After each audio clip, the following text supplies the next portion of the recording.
Good evening, everybody. It's Wednesday and it's 8 o'clock and it's Let's Talk, and I'm Kath Lloyd from Make the Change. And tonight I want to talk to you about exercise medicine. Last week it was social medicine, this week is exercise medicine. But I'm not going to talk about all the stuff that we all already know, that exercise is good for controlling our weight, it's good for improving our heart and our blood circulation. I want to talk about other stuff that there is to know about exercise and why it's so good for us. And one of the reasons that exercise is so good for us is if you imagine you're in a situation where you're feeling anxious and you're feeling stressed, you're sending negative messages through to your brain. Hi Nick, lovely to see you again. You're sending negative messages through to your brain that is sending negative messages through to your body, and your body is going to tense up. Everything's going to get tight. Your muscles, your blood vessels, your blood capillaries, your lungs are going to get tight. And so that is going to force your body into a state of staleness or freeze, which then is going to send more messages through to your body, to your brain, then to your body, and it becomes one sort of loop that keeps going round and around. But exercise is going to break that loop, because exercise will relax your muscles. And when your muscles are feeling relaxed, it's going to make your muscles and yourself and your breathing and your blood supply is going to all start returning back to normal. But exercise is also going to be a distraction. It's also going to build up resources in your brain. It's going to increase your GABA, which is your gamma amino, aminobutyric acid. So it's a form of amino acids, which is a neurotransmitter, and also increase your serotonin levels. It's going to improve your resilience, and also it's going to help you feel more mobilized. So if you keep going round in the circle, it'll immobilize you. If you can break that cycle with the exercise, it's going to mobilize you to be in a better state to help you think about what action you can take to change things. All right. So, and also, of course, hi Anne, lovely to see you here. And of course, exercise can be a social thing as well, that you can go with friends or meet people there and get to know people in classes, or if you're walking the dog, meet other dog walkers, or if you're going dancing. It can become a social activity as well, so that's linking in with your social exercise. But not everybody likes exercise, unfortunately, and might start thinking, well, I'm not feeling great, I'll just pop along to the doctor's and I'll get a pill, and it might give you Valium or Ativan. But unfortunately, these drugs are they're highly addictive. Two, they're going to calm down the GABAs in your body, which means then that your neurotransmitters aren't going to be so great. Okay, and then also the symptoms are just going to reoccur. So it might be a short-term fix, but it's not a long-term fix. Whereas exercise, if you can fit it into your weekly regime and make it a new lifestyle habit, then that's going to improve your all-round mental and physical fitness. Okay. And also, of course, like popping a pill isn't going to be so sociable, is it? As, going to the gym or going up the park with your dog, or going for a run with some other, a running team. That is going to have huge implications in lots of other areas. So how does it work? All right. Now, I'm not a scientist. Um, this is quite a recent thing for me to learn. So, but I wanted to share it with you because I think I think it's very important and also quite an exciting thing to understand because it's like anything else.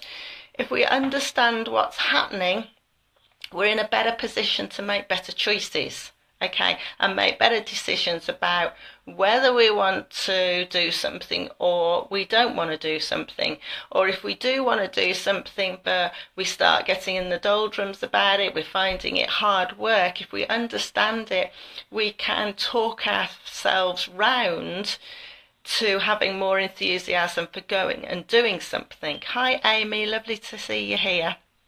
So moderate to vigorous exercise. No, I'm going to step back a little bit. All right.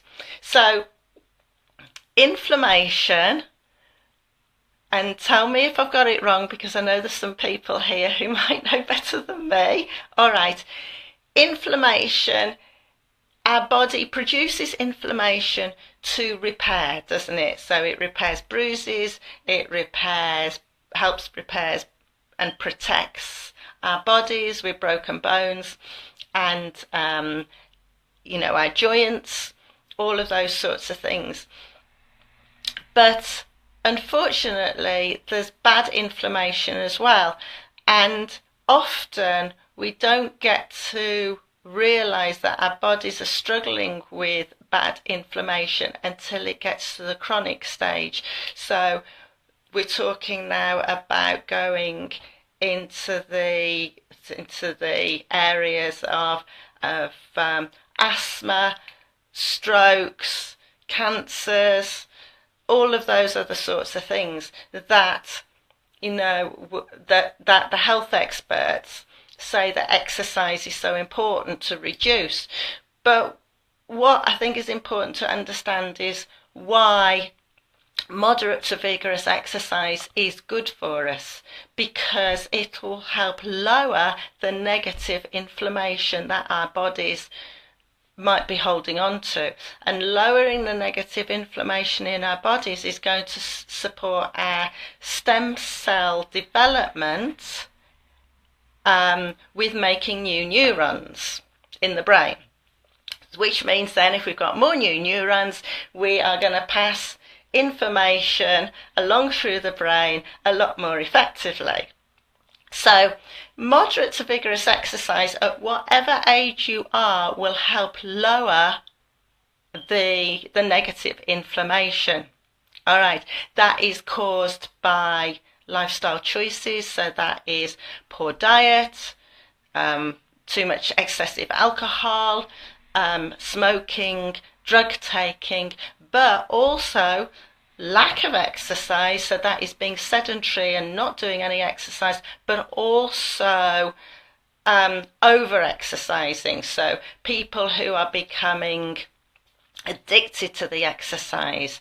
So those will have a negative effect on the body processing the inflammation in your body. But this is the clever stuff, and this is what I really, really liked. All right, when we are using our thought processes and our physical activity, it's triggering information through the brain, isn't it? And then our body is sending the blood supply to the right part of the brain to deal with what we're wanting to do. So when we are mentally active and when we are physically active, it is stimulating the same part of the brain. Okay, so therefore exercise and learning, or exercise and memory, are a great working combination together. So for example, if you have a presentation to do, if you are going to do a piano recital, if you've got a tennis match, if you're a Formula One driver, you can use your mental capacity to help you prepare for your physical practice. All right. So when we're doing that, and this is just like I've explained before, that if you want to be calmer, if you want to be more energized, um, you can use visualization, and the one I love is Bacog Walk. You can use visualization to help you do that, and this is what they're doing a lot in sports for sports personalities now, is putting them on. Hi Sue, lovely to see you here. Putting them on to mental activity visualization programs to help them visualize their match or their recital or their circuits. So it would be about the environment, thinking about the environment that they're in, thinking about their own personal state. So how do they want to be feeling? How do they want to be behaving? How do they want their heart rate to be? What reactions will people get from it? Because more often than not, the reaction we get from something will have an effect on our behaviour. So say if you are doing a presentation, perhaps for a job interview, and you know, the interviewers are looking a bit bored or unhappy with what you're saying, that can easily have an effect on your performance in that interview. All right.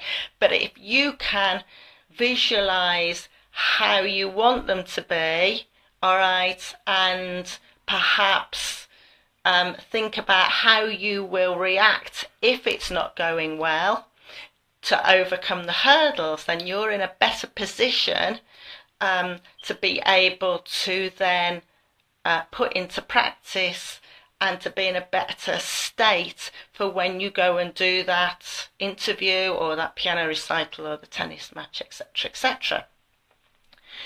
But what's really interesting is that research is started to show, excuse me, is really how the mental and the physical capacity can really work together. So what the research is saying that,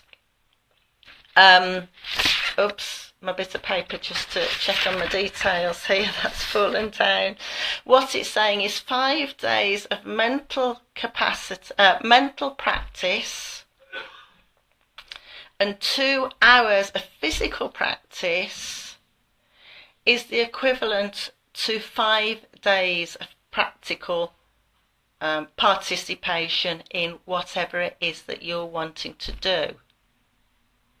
So that is a huge difference to what you know, we've always been taught, that you've got to practice, practice, practice, practice.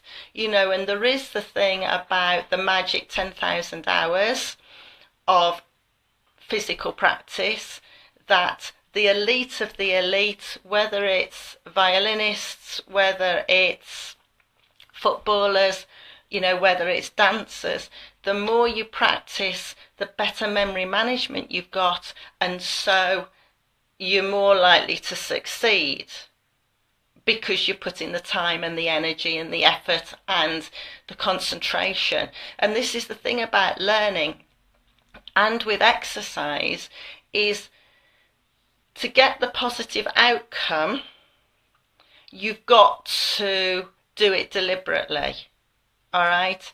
You know, we've all been through it when we've been studying for O-levels, A-levels, back in the olden days, or GCSEs, and you've sat there and you've been looking at your books and it just hasn't sunk in because you've just been flicking over the words and you're not taking anything in. So it's got to be deliberate, all right, so that you learn it. And that's why when you write things down, as you're reading, you're more likely to remember it because you're doing a deliberate action. All right. And this is the same with exercise as well. So it's been proven that, say, for people suffering from Parkinson's disease, for example, that walking, fast walking, has huge benefits for slowing down the symptoms of Parkinson's. But it isn't just walking and having a chat with somebody, it's being deliberate about it. So it's about really thinking about the muscles that you're using, how quickly you're moving them, how high you're lifting your legs, because with Parkinson's disease, your feet will drag if you're not careful. So it's really thinking about how you're walking, the muscles that you're using and how you're using them. And this is just the same if you're a gym goer or you're a tennis player, excuse me, or you're a dancer, because it's about, and this is with the memory and with the mental thought process as well. It's what muscles you're actually moving, because just to move your right arm a centimetre, you're using a lot more muscles than you think you are. And you're more likely to remember, your body is more likely to remember it through memory management. Excuse me, I'm in the middle of a cold. As you're going through the process.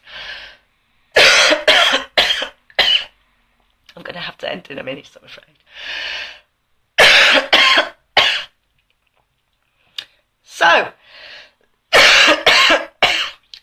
I'm going bright red now as well.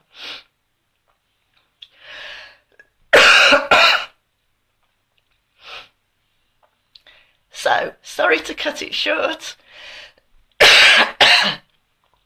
but if you want to improve mental capacity as well as physical capacity, then use your exercise medicine to really help you strive forwards. And I think I need a little bit of fluid practice, get some fluid into me and help me remove my cough. So, next week, hi Anne, need to get you a drink. So, next week, we're going to be looking at sleep medicine. All right. But until then, I'm going to be at Mind, Body and Spirit at the NEC. Friday, Saturday and Sunday of this week. It's at the NEC. It's in Hall 11. And I'm on stand D36. If you would like to come and join me for a 20-minute lifestyle change consultation, and I'm sure I'll be a lot better by then and I won't be coughing and spluttering. But until next week, have a great week. Practice your exercise medicine. Really notice how much better you're feeling from it, and have a great week. Bye-bye.